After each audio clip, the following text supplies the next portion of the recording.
Sergio Pettis and Kyoji Horiguchi in the bantamweight division. Very, very close fight. 31 years old and then 28 years old. Sergio is going to be 3 inches lengthier and then 1 inch taller than Kyoji Horiguchi on a 4-fight win streak, beating some very solid guys. Tyson Am in the UFC, Alfred Kasakian inside of Bellator, Ricky Bandejas, and then Juan Archuleta, also beating guys like Brandon Moreno, John Moraga, and then Joseph Benavidez, only losing to a champion in Henry Cejudo right there. It wasn't necessarily for the belt, but it was a double champion in Henry Cejudo, also losing to Jussier Formiga, former top 5 flyweight, and then Rob fought a current top 5 bantamweight, Ryan Benoit, another UFC guy, Alex Caceres, another UFC guy, so he's losing a very, very legit competition. Kyoji Horiguchi is also losing to very legit competition. One of them was early on against a 14-1-2 guy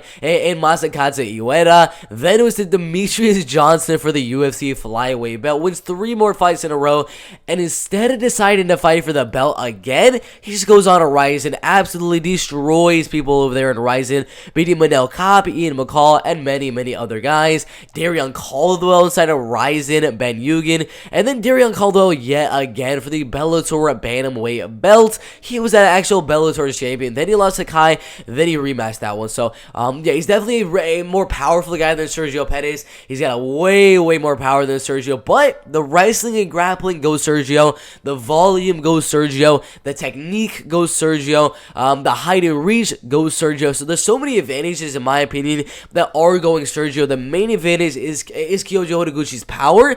If he can keep on the pressure here, come forward, land that power consistently throughout the 5 rounds, he can definitely win the fight. But I think Sergio Pettis, what we saw in the last fight with Juan Archuleta, his striking defense has got a lot better. His striking at range, really good jab, really good right straight, really good leg kicks, body kicks, all of that type of stuff, and he can mix in the wrestling and grappling later on in the fight. It's a very, very close one right here. Originally, I was going Kyoji Horiguchi, but after a little bit of tape study, watching at least the last 10 fights of Sergio Pettis, I probably didn't need to go that far back, but definitely watching the last couple of them.